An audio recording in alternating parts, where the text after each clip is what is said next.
did the job search go today?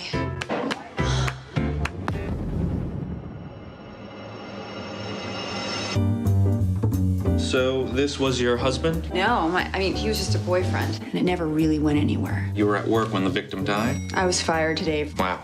You are having a bad day. right?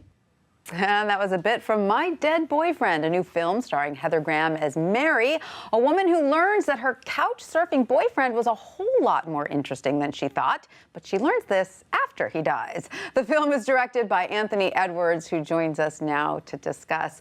Welcome, Anthony. So great to have you here. Thanks. Pleasure to be here. So your film is based on a novel, Dog Run, by Arthur Nersessian, correct? Right. Were you familiar with the book before? I wasn't. It was something that came to me when it was at the end of working on ER. I was still in ER. It was early 2001 probably, and it came to me as a script possibly to direct, and I fell in love with the script and thought, this is so original. Where'd it come from? He said, it's this book, and so I optioned the right to the books and kept those optioned, and you know, life shifted and left ER and took a real time out to be with my family and move here to New York, and then all of a sudden it was like 10 years had gone by and I hadn't made the movie, so it was like, well, I got to get this down.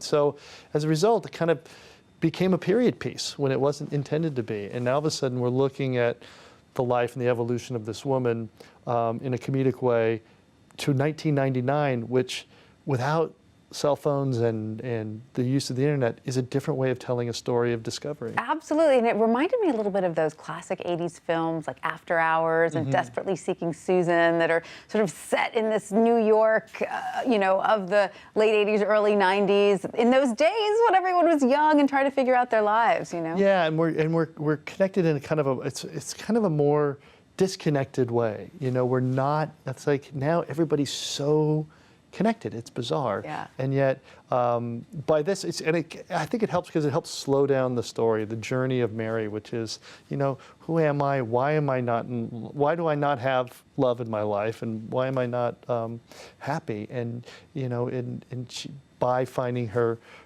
boyfriend dead, she starts wondering about who he was, and in trying to find out who he is, she really finds out who she is. And did you have a great time directing him? It must have been so satisfying to have this project in your pocket for so long and to now have the finished results. Yeah, it was a big relief because it was something I love, and I gathered a group of actors that I love, and they all showed up, and everybody showed up for no money, and we did it in 22 days, and had a wonderful director of photography. We shot it all in the East Village, and you know, people want to talk about the struggle, the hardship of making movies. It was like, this was just really fun. I enjoyed it. gather you want to do more of this. I do. Yeah. I absolutely do. And what kind of director are you? I mean, I'm assuming as an actor, you must be an actor's director. Do you give them a lot of space, or are you very specific? Yeah, I mean, I guess in the same way that I'm an actor, it's really about the material and it's really about the writing, and I think being true to that. And I am definitely an actor who likes to create a space so that the actors can be free. So like rehearsal is really important to me, and I'm a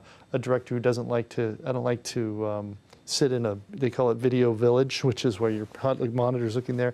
I like to be kind of next to the camera and with the actors, because that's where it's really happening. And I guess it's a little bit of an old school that way. No, but it's great. So do you do a lot of studio rehearsals before you get to set? Necessarily some rehearsal, yeah, and physical. This was a very wordy movie. It's a movie that's really dialogue driven. So, and there's a couple sequences where there's a lot of people talking and working. So we, went out into the park and rehearsed and played. Right, so much fun. Of course, so many of your fans remember you from your 8 seasons on ER, not to mention all of your other acting roles. But do you look back with nostalgia on ER? Do you miss it at all? Oh, very much. I mean, that was a great, great, great time. And that thing of being with a group of people and working where you're not saying hello and going off to make a movie, where in a movie 3 months, whatever, intense, and the relationships become intense, but it really does become family when you're on a series, and actors on series talk about that all the time. So do you stay in touch with them? You do, and you also have that memory of what that was when you were all together and doing it. So something that no one else can really understand. Yeah, right? yeah. And that's a great place to be. Absolutely. But we hope you're going to be doing more directing. Is that the plan going forward? Yeah, I'd like to do some more directing. I'd love to find another series to do. I took a nice big chunk out and spent a lot of time with my kids when they were little, which I was very grateful and thankful to do because of ER. And now they're old enough. They're like, get the hell out of here, go to work. They're like, Dad, go direct some more films, Please. act some more. You really annoy me. Go do what you do. Anthony Edwards, thank you so much and congratulations on the film. It's Thanks for having me. fantastic.